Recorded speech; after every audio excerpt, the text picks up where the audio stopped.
아이고 내 돈. 어떤 놈이 훔쳐갔누? 숫쟁이 아버지와 지혜로운 딸 길녀가 펼치는 감동적이고 통쾌한 이야기. 지금 바로 시작합니다. 구독과 좋아요는 큰 힘이 됩니다. 조선 후기 삼남 지방을 휩쓴 유례없는 흉년은 백성들의 골수까지 갈라놓았습니다. 하늘은 무심하게도 비 한 방울 내어주지 않더니 겨울이 되자 기다렸다는 듯 매서운 칼바람과 함께 땅을 집어삼킬 듯한 눈보라를 쏟아냈습니다. 장터를 떠돌며 집신이며 옮기며 보따리를 팔아 하루하루 입에 풀칠하던 장돌뱅이. 마덕수는 그날도 휑한 벌판을 홀로 걷고 있었습니다.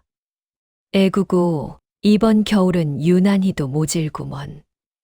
동지달 눈보라가 사람 잡겠어. 아이고, 내 팔자야. 이 들판 한가운데서 얼어 죽는 건 아니겠지. 덕수는 꽁꽁 얼어붙은 손을 입김으로 녹여보았지만 채 녹기도 전에 다시 얼음장처럼 차가워졌습니다. 신발 밑창은 이미 닳아 구멍이 났고 그 사이로 스며든 눈이 발가락 끝을 바늘로 찌르는 듯한 통증을 주었습니다. 덕수는 앞이 보이지 않는 눈보라를 뚫고 희미하게 보이는 그림자를 향해 기어가듯 발을 옮겼습니다. 그것은 석가래가 반쯤 내려앉고 문창지가 너덜거려 바람이 숭숭 드나드는 폐주막이었습니다. 어이쿠, 살았네. 여기서 잠시 눈이라도 피하자.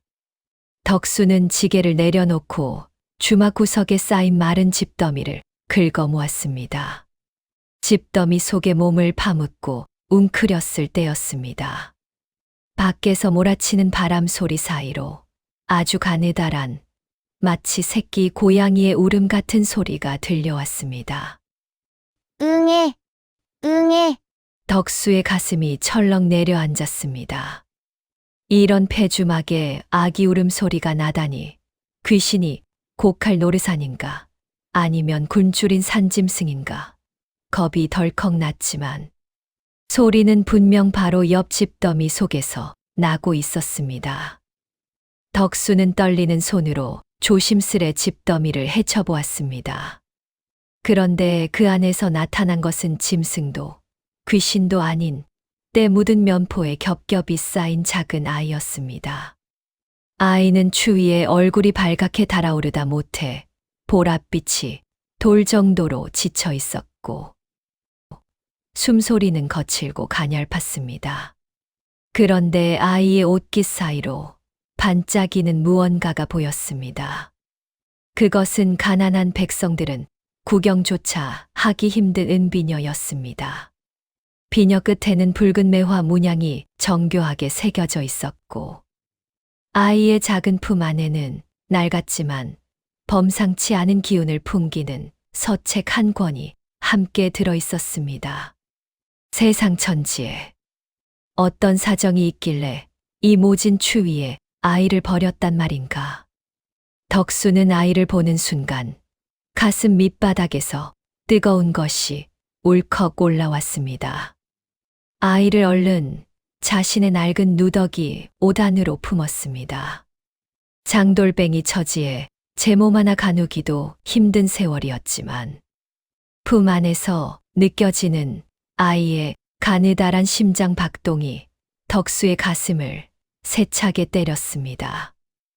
응애, 아이가 다시 크게 울음을 터뜨렸습니다. 그 소리는 마치 나를 살려달라는 처절한 외침처럼 들렸습니다. 신기하게도 아이의 작은 온기가 덕수의 가슴에 닿자 밖에서 몰아치던 눈보라의 기세가 한풀 꺾이는 것만 같았습니다. 덕수는 자신의 거친 손으로 아이의 뺨을 조심스레 쓸어내렸습니다. 그래, 너도 살고 싶어서 나를 불렀구나. 내가 비록 내일 아침 끼니도 걱정해야 하는 장돌뱅이 신세다만 너를 그냥 두고 가면 내 사람이 아니지. 덕수는 밤하늘을 올려다보았습니다. 구름이 달빛을 가리고 눈앞이 깜깜해 한치 앞을 내다볼 수 없었습니다. 어찌해야 하나 덕수는 잠시 생각에 빠졌습니다. 그래, 덕수는 뭔가 결심한 듯 혼잣말로 말했습니다. 하늘이 내게 이 아이를 살리라는 마지막 기회를 주신 거야. 덕수는 아이를 내려다 보았습니다. 이 아이는 계집아이구나. 은비녀의 서책이라니. 필시 예사로운 집안의 핏줄은 아닐 테지. 하지만 이제부터 너는 내 딸이다. 그래, 내 이름 석자는 못 남겨도 이 아이만은 반드시 사람답게 키워보리라. 덕수는 길가에서 만난 아이라는 뜻과 함께 운 좋게 살아남아 빼어나게 자라라는 염원을 담아 아이의 이름을 길려라 지었습니다. 그날 이후 평생 혼자였던 장돌뱅이 덕수의 인생은 완전히 뒤바뀌었습니다. 덕수의 등 위에는 무거운 옹기 보따리 대신 포대기에 쌓인 길려가 업히게 되었습니다. 아이가 배고파 울면 덕수는 장터 여인들에게 고개를 숙여가며 젖동량을 했고, 그것마저 여의치 않으면 자신의 밥그릇에서 쌀 미음을 쑤어 아이에게 먹였습니다. 길려야 춥지. 이 아버지가 있다. 걱정 마라. 덕수는 장터를 돌며 소리 높여 외쳤습니다. 예전에는 그저 살기 위해 마지못해 지르던 소리가 이제는 자식을 먹여 살리기 위한 아비의 힘찬 고함 소리가 되었습니다. 사람들은 웬 장돌뱅이가 아이를 업고 다니느냐며 손가락질하기도 하고 혀를 차기도 했지만 덕수는 아랑곳하지 않았습니다. 그는 아이의 옷에서 나온 그 은비녀와 서책을 소중히 품에 넣고 다니며 매일 밤 다짐했습니다. 너는 비록 이 지게 위에서 자라지만 내 마음 속에는 이 서책의 귀한 도리가 깃들게 하리라. 이 은비녀처럼 단단하고 정결한 여인으로 자라게 해주마. 내가 똥물을 뒤집어 쓰고 평생을 기어 다녀도 좋으니 너만은 매화처럼 고운 향기를 내는 사람이 되거라. 눈보라 치던 겨울밤, 폐주막에서 시작된 이 기적 같은 인연은 그렇게 얼어붙은 대지를 녹이는 봄바람처럼 서서히 자라나기 시작했습니다. 덕수의 낡은 누더기 안에서 길려는 무럭무럭 자라났고, 그 아이의 웃음소리는 고단한 장돌뱅이 덕수가 이 험한 세상을 버티고 살아가는 유일한 이유이자 희망이 되었습니다. 덕수는 길려가 자라나며 보여줄 세상을 아직은 알지 못했습니다.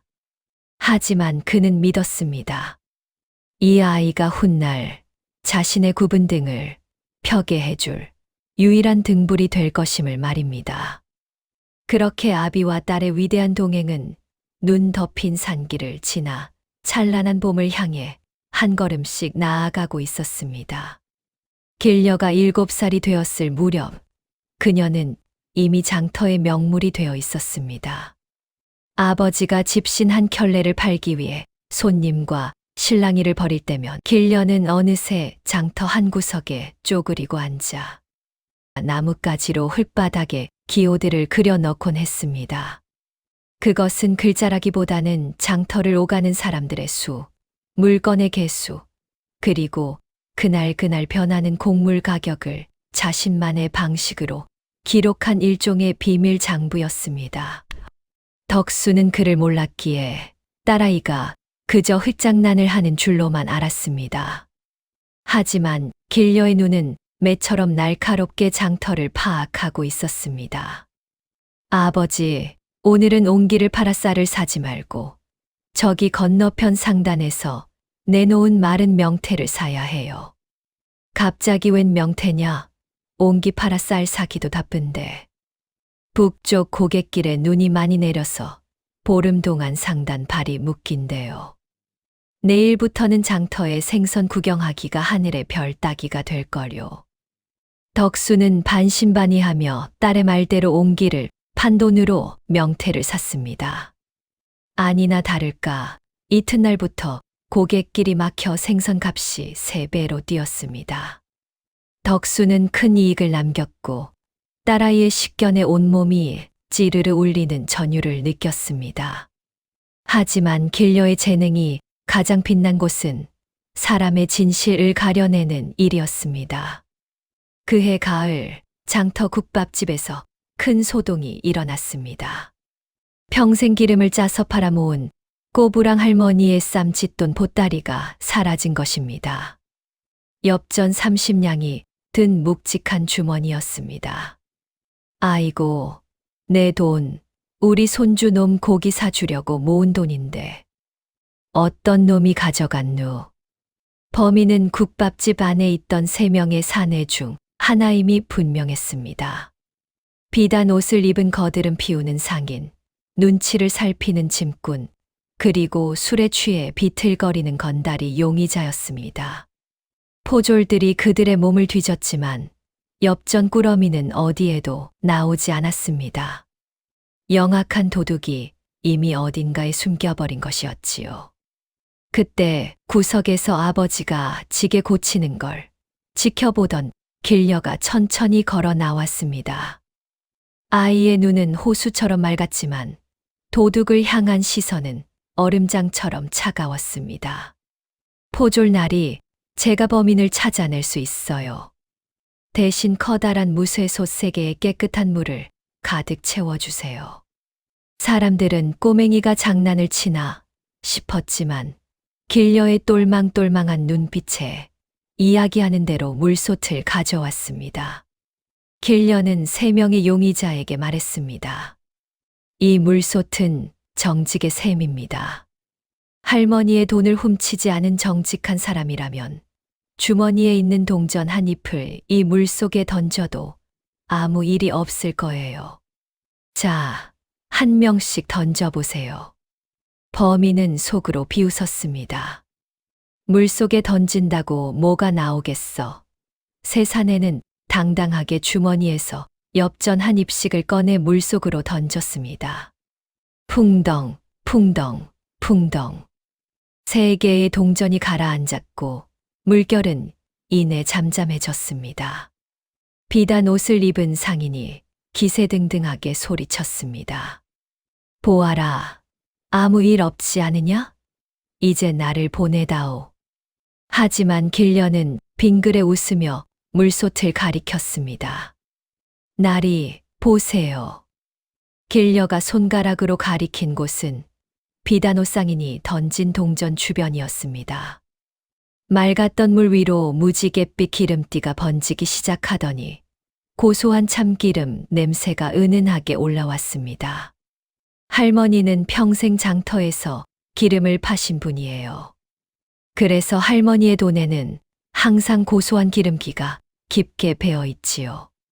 그런데 아저씨, 아까 비단 장수라고 하셨지요. 왜 당신 주머니에서 나온 돈에는 기름기가 흐르는 거죠? 당황한 상인의 얼굴이 흙빛으로 변했습니다. 그건 돈을 기름 장수한테 거스름 돈으로 받은 거라 그렇다. 길녀가 큰 소리로 말습니다. 거짓말 마세요. 아까 아저씨가 꺼낸 주머니는 비단 주머니였지만 그 속에서 동전을 꺼낼 때 손끝에 묻은 기름기를 닦으려고 옷자락에 손을 비비는 걸 제가 봤어요. 결국 포졸들이 그의 비단 허리띠 안감을 뜯어내자 거기서 기름기 묻은 할머니의 쌈짓돈이 쏟아져 나왔습니다. 장터 사람들은 손뼉을 치며 환호했습니다. 마 서방네 딸내미가 고을 판관보다 낫네. 기름 한 방울로 도둑을 잡다니. 길녀가 12살이 되던 해 장터 사람들은 그녀를 더 이상 장돌뱅이 딸이라 부르지 않았습니다. 저 아이 말대로 하면 돈을 번다는 소문이 삼남 고을을 넘어 퍼져 나갔습니다. 하지만 세상은 늘 그렇습니다. 빛이 강해질수록 그림자도 짙어지는 법이었습니다. 그해 여름 길녀는 쌀값이 크게 오를 것을 미리 예측했습니다. 남쪽 항구에 역병이 돌고 있다는 소문을 먼저 들었기 때문입니다. 그녀는 덕수에게 말했습니다. 아버지, 지금은 쌀을 팔지 마세요. 보름만 기다리면 값이 2배로 오를 겁니다. 덕수는 딸의 말을 믿었고, 그날 덕수는 큰 돈을 손에 쥐었습니다. 문제는 그때부터였습니다. 장터의 큰 손인 박행수가 길려를 눈여겨보기 시작한 것입니다. 저 아이, 장돌뱅이 밑에서 썩힐 제목이 아니다. 내 상단으로 데려오겠다. 박행수는 덕수에게 은밀히 제안했습니다. 아이를 내게 보내시오. 글도 가르치고 장사도 시키겠소. 대신 평생 우리 상단 소속으로 묶일 것이오. 덕수는 단호히 고개를 저었습니다. 제 딸은 제품에서 자랍니다. 돈 때문에 아이를 넘길 생각은 없습니다. 그날 이후 덕수의 장사는 이상하게 꼬이기 시작했습니다. 누군가 덕수가 수채에 돌가루를 섞는다는 소문을 퍼뜨린 것입니다. 관아에서 사람이 나왔고 숫자루가 뒤집혔습니다. 덕수는 포졸들에게 팔이 잡힌 채 관아로 끌려갈 위기에 놓였습니다. 그때 길려가 앞으로 나섰습니다. 잠시만 기다리십시오. 그녀는 숯 한 조각을 깨뜨려 보여주었습니다. 돌가루가 섞였다면 불길이 탁하고 검게 올라옵니다. 하지만 저 숯은 맑은 붉은 불을 냅니다. 그녀는 직접 불을 붙였습니다. 숯불은 맑게 타올랐습니다. 이어 길려는 관아 마당 한쪽에 쌓인 돌가루 더미를 가리켰습니다. 이 돌가루는 습기가 많습니다. 그런데 아버지의 숫자루에는 마른 가루가 묻어 있었습니다. 누군가 거짓 소문을 낸 것입니다. 그녀의 침착한 설명에 포졸들은 물러났습니다. 그러나 길려는 그날 밤 처음으로 깨달았습니다. 재능은 축복이지만 동시에 칼날이 될 수 있다는 것을. 그녀의 눈빛이 처음으로 차가워진 날이었습니다. 덕수는 위기에서 구해준 길려를 보면서 기쁘기도 했지만 가슴 한구석이 아려왔습니다. 이 아이를 장터에서 이렇게 자라게 할 수는 없어. 내가 똥지게를 지는 한이 있더라도 이 아이의 재능을 키워줘야겠다. 덕수는 길려가 흙바닥에 적어놓은 기호들을 하나하나 눈에 담았습니다. 그리고 그날 밤 굳은 결심을 했습니다. 덕수의 하루는 남들이 단잠에 빠진 새벽 3시면 어김없이 시작되었습니다. 그는 칠흑 같은 어둠을 뚫고 깊은 산속 숯가마로 향했습니다. 벌겋게 달아오른 가마 앞에서 밤새 불을 지피고 뜨거운 열기를 온몸으로 받아내며 숯을 구워냈습니다. 가마에서 꺼낸 숯을 지게에 싣고 장터로 내려오면 덕수의 얼굴은 물론이고 콧구멍 속까지 새카만 숯가루로 가득 찼습니다. 아이고, 왜 이렇게까지 몸을 혹사하나. 그 딸내미 대충 키워 시집이나 보내지. 이웃들의 안타까운 물음에도 덕수는 그저 누런 이를 드러내며 허허 웃었습니다. 우리 길려 죗값 벌어야지요. 이 숯검댕이가 독하면 얼마나 독하겠습니까? 내 자식 앞길 막는 가난의 어둠보다야 100번 1000번 깨끗하지요. 숯은 타서 제가 되지만 그 열기로 누군가의 방을 데우지 않습니까? 저도 그렇게 타서 우리 딸 앞길만 데워줄 수 있다면 소원이 없겠습니다. 덕수의 어깨는 날이 갈수록 피멍이 들고 굳은 살이 박혀갔습니다. 무거운 숫자루를 지고 가파른 산길을 내려올 때마다 무릎에서는 뚝뚝 비명 소리가 났습니다. 한겨울에는 땀에 젖은 옷이 어깨에 얼어붙어 살점이 떨어져 나가는 고통이지만 덕수는 신음 한 번 내지 않았습니다. 오직 머릿속에는 서당 너머로 들려오는 길려의 낭낭한 글 읽는 소리뿐이었습니다. 당시 여자는 서당에 들어갈 수 없었습니다. 덕수는 서당 훈장님을 찾아가 무릎이 닳도록 빌고 또 빌었습니다. 훈장님, 제 딸아이는 하늘이 주신 아이입니다. 제발 서당 구석 자리 하나만 내어 주십시오. 마당을 쓸고 뒷간 치우는 일은 제가 다 하겠습니다. 그저 귀동냥이라도 하게 해 주십시오. 덕수의 진심에 감복한 훈장님은 길려가 서당 뒤편 툇마루에서 몰래 그를 듣는 것을 허락했습니다. 길려는 아버지가 숯을 팔아 사온 귀한 종이를 아끼기 위해 아버지가 선물한 그 은비녀 끝으로 흙바닥에 글자를 새기며 공부했습니다. 어느 날 저녁 길려는 아버지가 잠시 벗어놓은 저고리를 몰래 빨다가 멈칫했습니다. 어깨 부근이 온통 피와 진물, 그리고 지워지지 않는 새카만 숯가루로 절어 있는 것을 본 것입니다. 길려는 솟구치는 울음을 참지 못하고 마당으로 달려 나갔습니다. 아버지, 저 공부 안 해도 됩니다.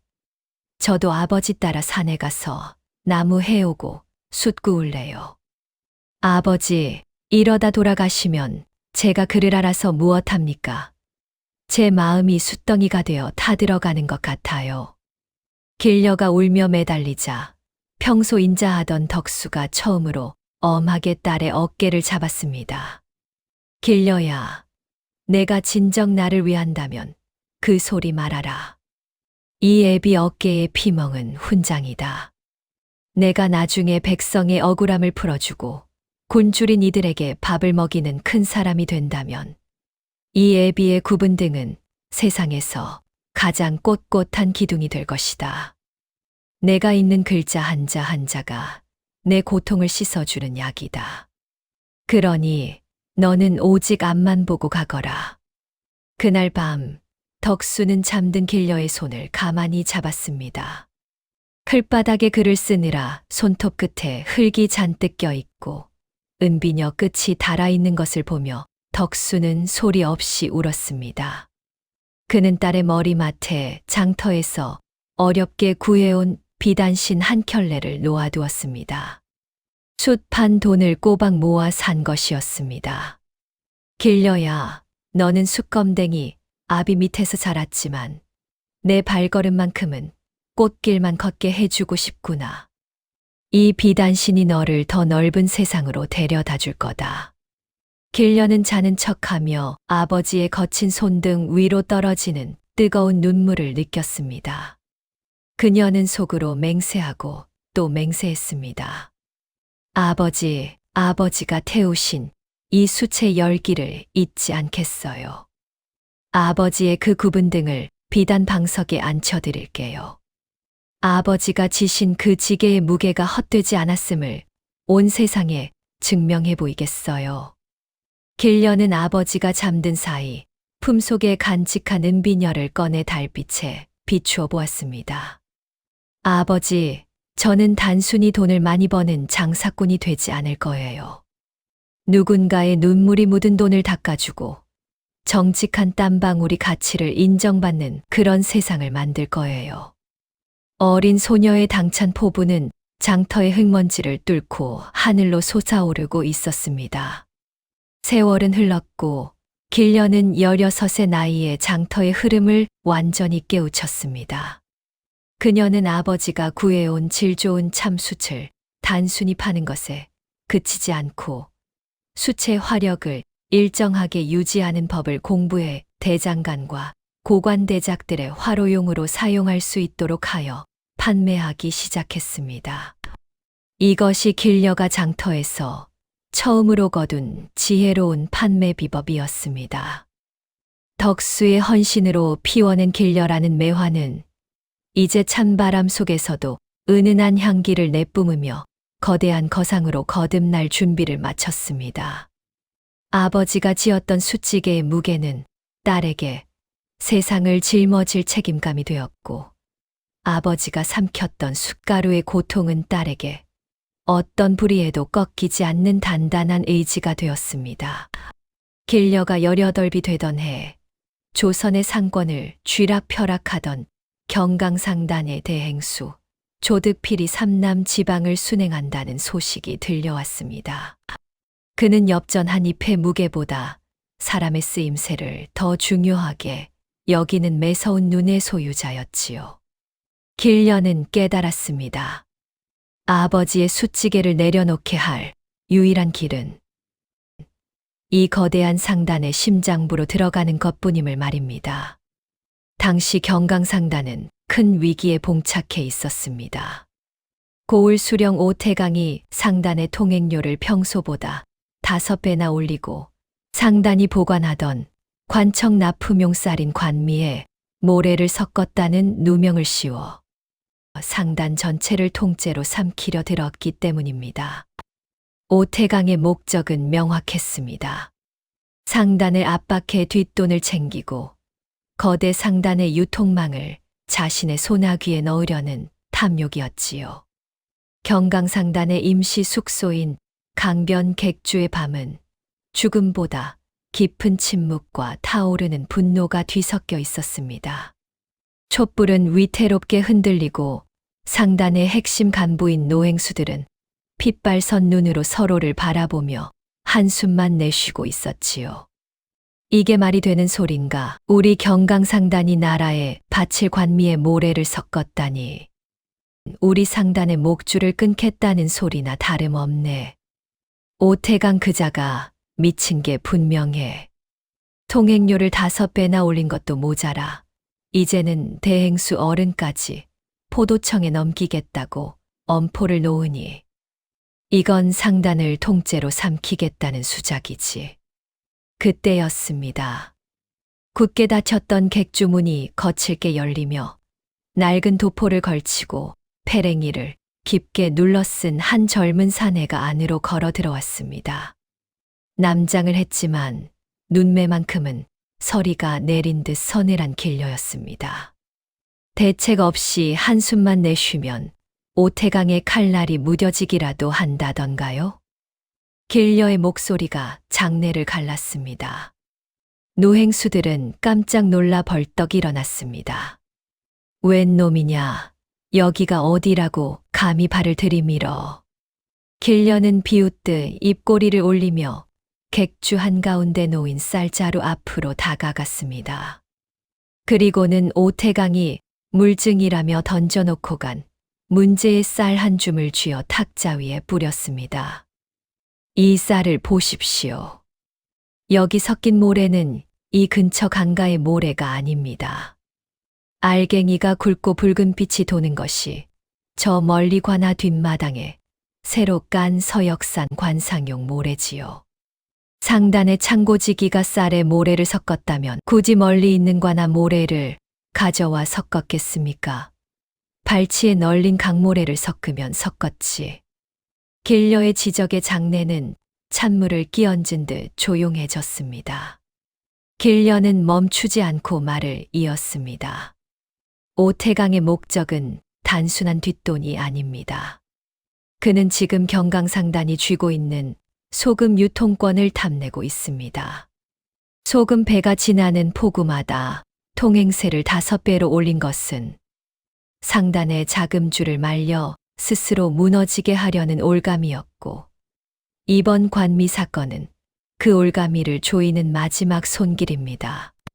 지금 대행수 어른을 구하러 관아로 뛰어가는 것은 도살장으로 제 발로 걸어 들어가는 소와 다를 바 없습니다.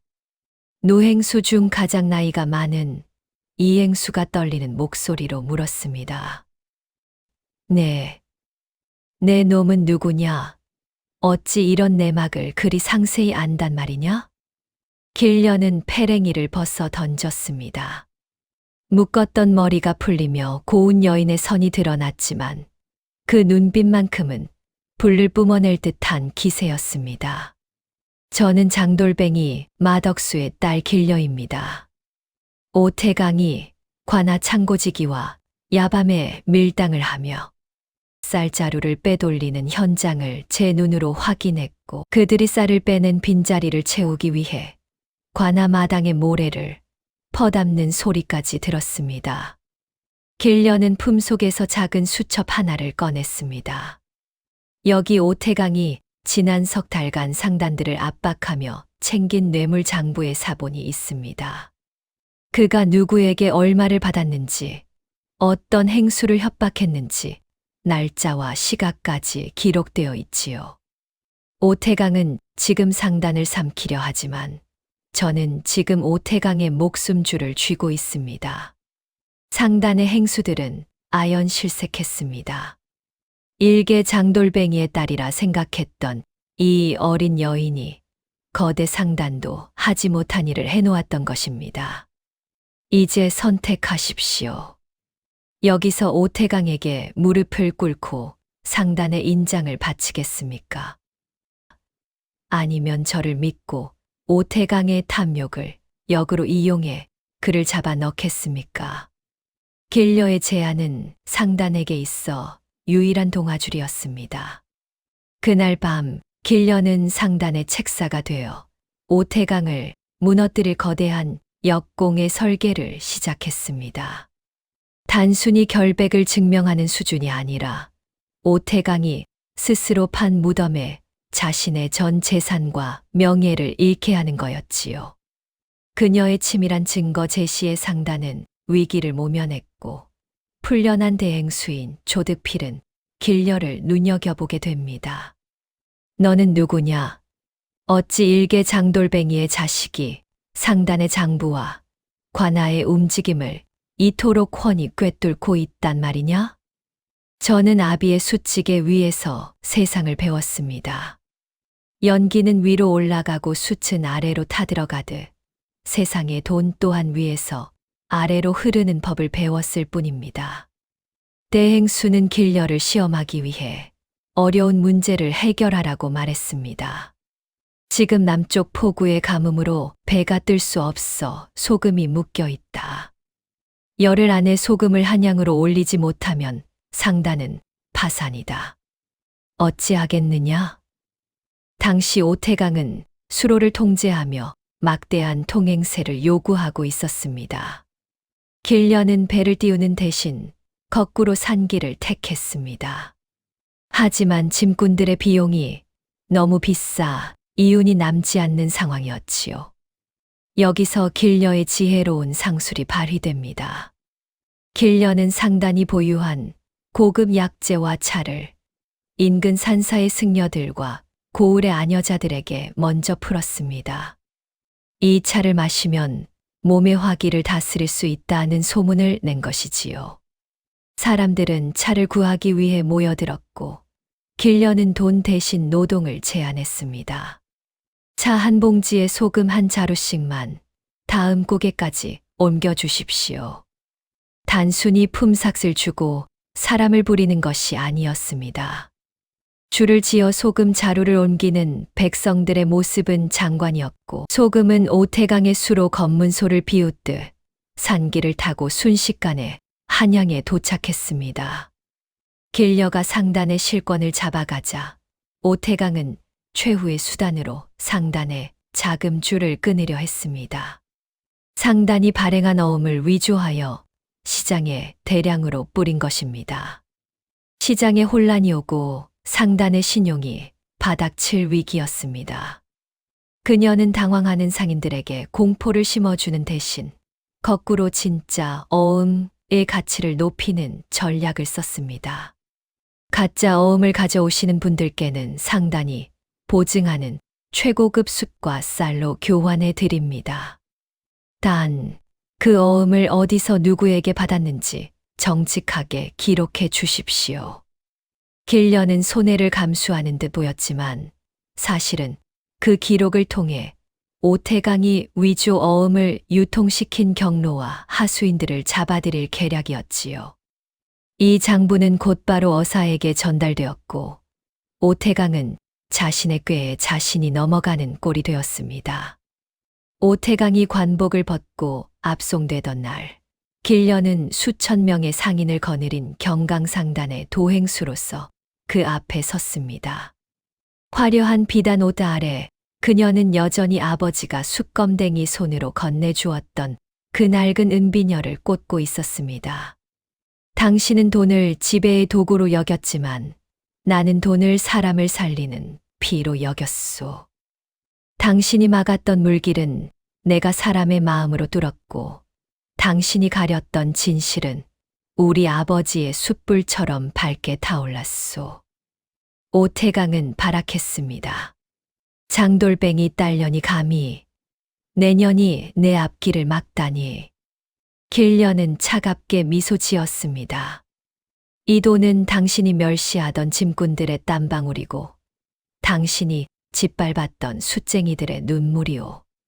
그 눈물이 모여 강이 되고 그 강이 당신이라는 썩은 나무를 뿌리째 뽑아버린 것이지.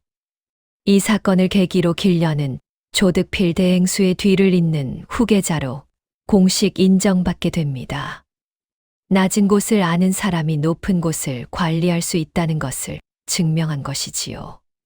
덕수는 이제 더 이상 매캐한 연기가 자욱한 산속 숯가마로 향하지 않아도 되었습니다.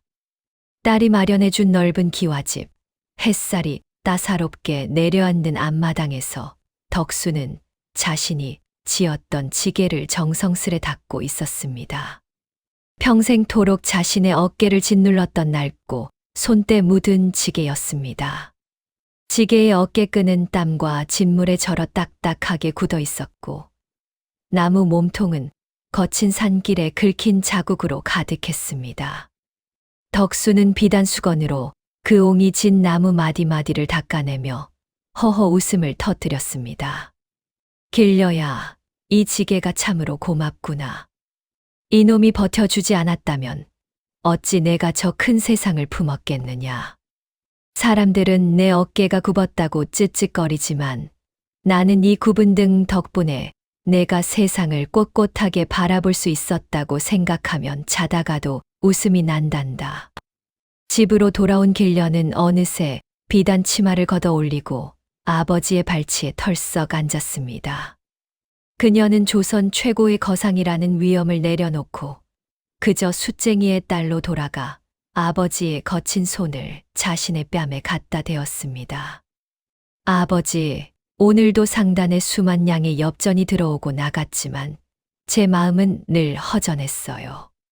그런데 여기 돌아와 아버지의 숯냄새 밴 지게를 보니 비로소 마음이 편해지네요. 저 많은 돈보다 아버지의 이 지게 한 짐이 제게는 훨씬 더 무겁고 소중합니다. 덕수는 딸의 머리를 쓰다듬으며 인자한 눈빛으로 속삭였습니다. 길려야, 내가 만지는 저 수만 양의 엽전은 결국 사람의 땀방울이 뭉친 것이란다. 돈을 만질 때마다 그 돈 뒤에 숨은 사람의 눈물을 먼저 보거라. 내 마음속에 든 그 정직함이 내게는 세상 어떤 금은보화보다 더 큰 재산이다. 길려는 아버지의 무릎에 머리를 기대며 마음속 깊이 새로운 다짐을 새겼습니다. 아버지, 저는 이제 단순히 물건을 사고 팔아 이윤을 남기는 장사꾼이 아닙니다. 저는 이제 사람의 마음을 사는 장사꾼이 되겠습니다. 오태강 같은 자들이 빼앗아 간 백성들의 웃음을 돈으로 다시 사오고 가난 때문에 꿈을 포기하는 아이들에게 희망을 주는 그런 거상이 되겠습니다. 아버지가 지셨던 그 무거운 숫지개의 무게를 이제 제가 조선을 먹여 살리는 희망의 무게로 바꾸어 놓겠습니다. 그날 이후 조선 팔도의 모든 길은 길려의 상단으로 통하기 시작했습니다. 하지만 그녀의 상단은 달랐습니다. 길려의 비단 치마가 스치는 곳마다 죽어있던 시장이 활기를 되찾았습니다. 곡식이 없어 굶은 가난한 집에는 쌀을 나누어 주고 자식의 약값이 없어 통곡하는 장터 안악의 손에는 길려가 보낸 약재 보따리가 쥐어졌습니다. 그녀는 물건을 팔기 전에 신뢰를 먼저 팔았고 이윤을 남기기 전에 사람을 먼저 남겼습니다. 상인들 사이에서는 길려의 엄을 쥐면 굶어 죽지 않는다는 말이 돌기 시작했습니다. 그것은 단순히 돈이 많아서가 아니라 그녀가 약속을 생명처럼 여기고 가난한 이들의 편에 서서 장사를 했기 때문입니다. 산골 오두막, 매캐한 숯가루 날리던 그 작은 방에서 시작된 아비의 헌신은 이제 조선을 따뜻하게 데우는 거대한 온돌이 되었습니다. 덕수의 굽은 등은 길려의 가장 튼튼한 주춧돌이 되었고, 길려의 명민한 머리는 백성들의 눈물을 닦아주는 지혜로운 등불이 되었습니다. 가장 낮은 곳에서 시작된 이 둘은 다름 아닌 가장 지극한 효심이라는 뿌리에서 피어난 가장 화려하고 향기로운 꽃이었습니다. 이제 조선의 하늘 아래 길려의 이름은 단순한 부자의 이름이 아니라 정의와 사랑이 살아있음을 보여주는 희망의 상징으로 자리 잡게 되었습니다. 길려가 조선 상권의 정점에 올라 팔도 상단 연합의 수장이 되었을 때 그녀의 저택은 궁궐보다도 화려하다는 소문이 자자했습니다. 하지만 정작 길려가 머무는 안채는 아버지가 평생 살았던 오두막처럼 수수하기 그지없었습니다. 그녀는 비단보료 대신 무명료를 깔았고 사내 진미 대신 아버지가 장터에서 즐겨 드시던 시래기 국밥을 가장 좋아했지요. 어느덧 덕수의 나이는 80을 바라보고 있었습니다. 평생 숯가마의 매연을 마시고 가파른 산길을 짐을 지고 오르내렸던 그의 몸은 이제 마른 장작처럼 야위어 있었습니다. 허리는 기역자로 굽어 펴질 줄 몰랐고 숯가루가 박여 새카맣게 변했던 손마디는 세월의 풍파에 비틀려 있었습니다. 기력이 다해 자리에 누운 덕수는 어느 날 창밖에 보름달을 보며 곁을 지키던 길려의 손을 힘겹게 잡았습니다. 길려야, 내 마지막으로 내가 일구어 놓은 저 장터를 한 번만 더 보고 싶구나. 내가 호령하는 그 세상이 얼마나 활기찬지 이 애비 눈에 담아가고 싶어. 길려는 눈시울을 붉히며 고개를 끄덕였습니다.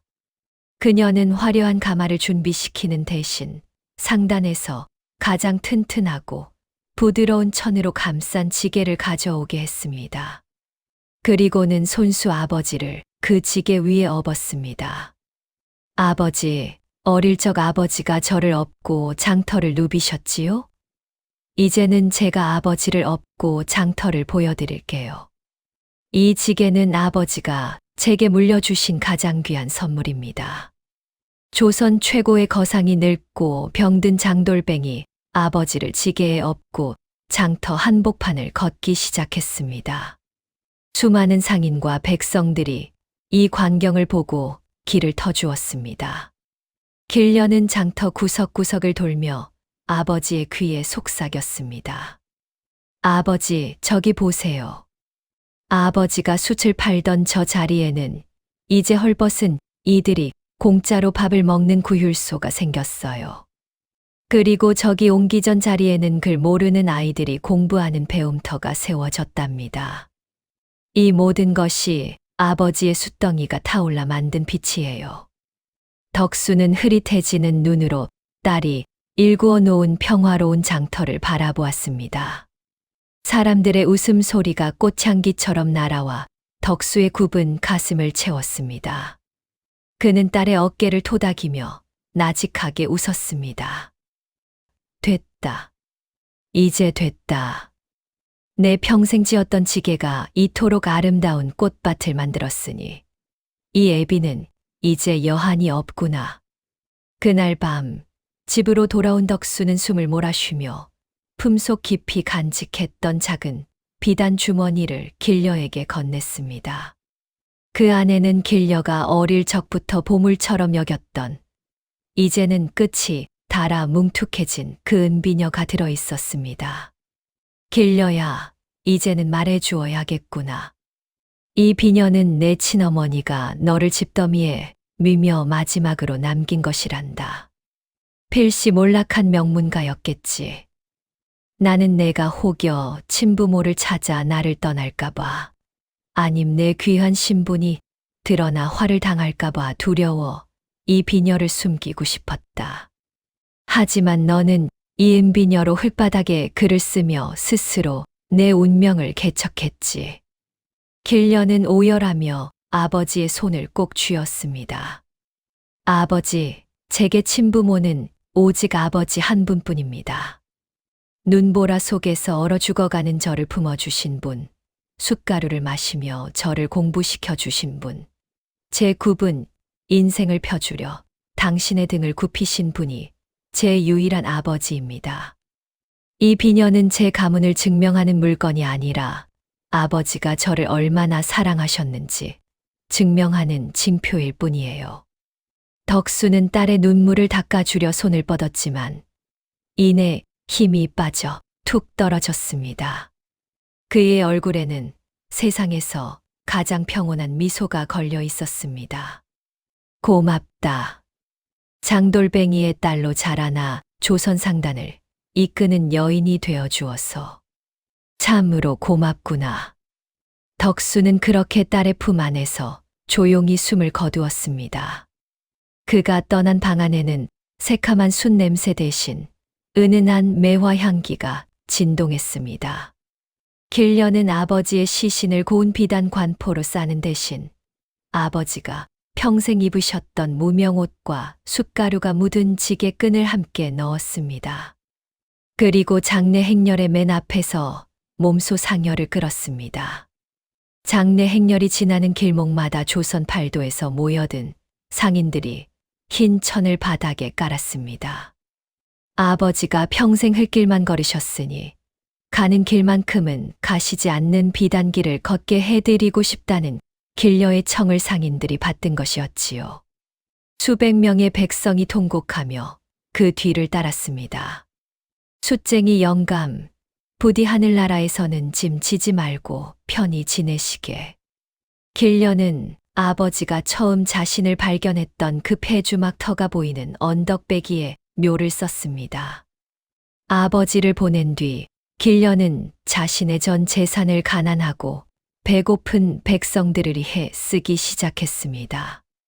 그녀는 덕수제라는 이름의 학당을 세워 가난한 집 아이들이 글을 배울 수 있게 했고 전국의 포구마다 짐꾼들을 위한 쉼터를 마련했습니다. 그녀는 죽기 직전 마지막 유언을 남겼습니다. 내가 죽거든 내 무덤가에 매화나무 1000그루를 심어다오. 그리고 내 재산의 마지막 한 푼까지 장터의 노점상들에게 나누어 주어라.